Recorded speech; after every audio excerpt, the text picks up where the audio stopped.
750 horsepower. Behind them, Darren Brassfield runs fourth. All those numbers maybe right. Tight down here in turn 11. Genelosi, one of the most aggressive drivers you'll ever come across. He's not letting go of anybody.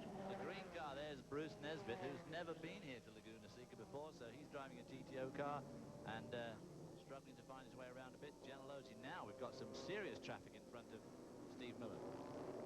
Genelosi closes up. GTO and a GTU car just ahead of him. 97 is Butch Leitzinger, trying desperately to get out of the way without putting the wheel off. I'm not sure he's trying to get out of the way or trying to get out of the way of Steve and get back in the way of the Oldsmobile. Is that what you're trying to say?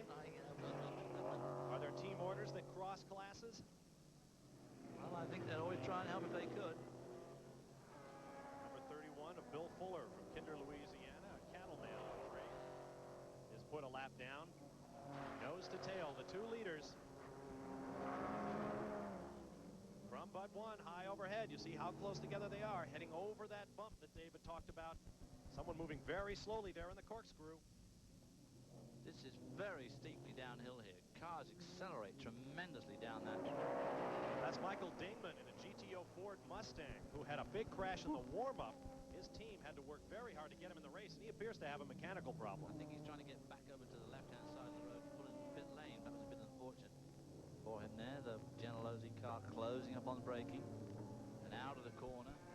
Interesting to see who's got the mastery here. The twin-turbo Nissan in front, or the 6.5 litre V8. Pretty equal look to me up there. Both cars weigh about the same, 2,450 pounds. Now Genelosi starts exploring lines to the outside.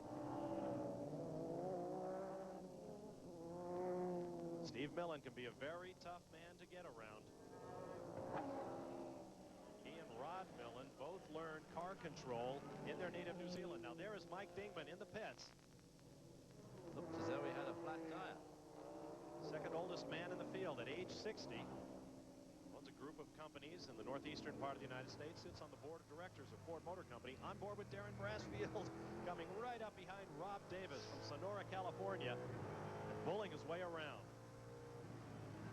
Driving with perhaps just a bit of anger, Darren Brassfield, who went off at the very first corner of the first lap, is having to make up time. He runs fourth overall. There you see him in his office seat. He is 15 seconds behind that battle for the lead we've been watching and closing up at the rate of about a second a lap. Because what he needs is for that lead group to get involved in their own private dice. There you see him going down that corkscrew. Looks some nice lines here. He's placing the car well. Needs to get to a good apex. Yeah, just missed it a little bit as you get too far out on the road there. The outside of that corner, the road falls away. There he is. Right behind, of course, Jeremy Dale, number 76. Genelosi to the outside. Oh, I'm sorry, that's 79. Won't work. Steve Millen will retain the lead. As he mentioned in our pole sitter interview, it is a very tough track to pass on. 2.2 miles long, 11 corners, actually more than that, but several are combined. Now they're closing up. We have word from the pits that Michael Dingman's problem was a flat tire. He's back up to speed now. Looks like Genelosi was going to try the outside, but there's slower traffic there. They're three wide. Big slug of traffic there. Those are two of the Oldsmobile achievers. 71 and the 17. Amos Johnson driving those, runs those cars, drives one of them. And they're in the GTU class. Two GTU Oldsmobiles. Several of the manufacturers cover a number of classes. Nissan is one, with cars in both GTS and GTU. Same goes for Oldsmobile. They're in all three classes. GTS, GTO with Irv Hare, and GTU with Amos Johnson and Irv's little brother, Scott Hare. Paul Genelosi frustrated that time, trying to make the pass happen in traffic. Ooh, that was a pretty hairy finish off there going to turn 5. Here's the look from high overhead. We'll take a quick time out. There are your leaders in the GTS category for ultra high-tech production-based cars. We'll show you the leaders in GTO and GTU, and we'll be back for more from Laguna Seca. You can see it in their eyes. They're pushing to raise the benchmark of quality. And after 3 million miles of testing, the people of Exxon know Phase 4 gasoline offers the highest level of engine cleaning, all for one reason. For proven high performance you can rely on. Let the tiger set you free. Rely on the tiger. 65 years ago, Sears introduced Craftsman tools to America. And during this anniversary sale, get a Craftsman 16-gallon wet dry vac. Sears most powerful, only $99.99. Plus hundreds of other great values now at Sears. Last year, Mario Andretti added something new to his car. It wasn't better ground effects or more valves per cylinder. It was the same Haviland Formula 3 motor oil you can buy straight off the shelf to add more life to your car with complete protection against heat stress, starting friction, and engine dirt.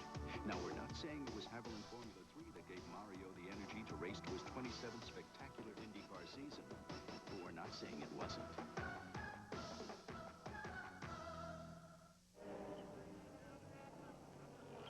Back at Laguna Seca, the battle for the lead continues in the Exxon Supreme Series, round 7 of 12 in 1992. Bob Barsha, David Hobbs with you. The red, white, and blue number 75 Nissan is Steve Millen, who has led from the beginning. Right behind him, that big black Oldsmobile, Paul Gentilozzi from Lansing, Michigan. Having a look up the inside there as they go up into turn 6. Not a good place to overtake. You make a mistake there, you're going to wind up in Salinas. Long drop off there. It's not as bad as it used to be. There's a bit of runoff area now. It used to be just the track, about a 2-foot runoff area, a bit of guardrail, and then a long drop down. They've done some landscaping there and pushed it back, so it's a lot safer than it used to be. Not a hay bale or two? A couple of hay bales. Of course, they had to do that for the Indy cars. They have to have a bit more sanitary track than these sedan-type drivers. Steve Millen leads. Coming into the 11th corner. Gentilozzi looking up the inside. He's got to get a good run off this corner if he's going to beat him down into turns 1 and 2. We've got traffic ahead. I don't think he's going to be able to do it. That's Bill Auberlen just ahead in a GTU Mazda. Gentilozzi looks like he's going to go around the outside. Oh, Bill Auberlen. For a moment there, I thought Auberlen was going to block Millen. Yeah. Gentilozzi would be through.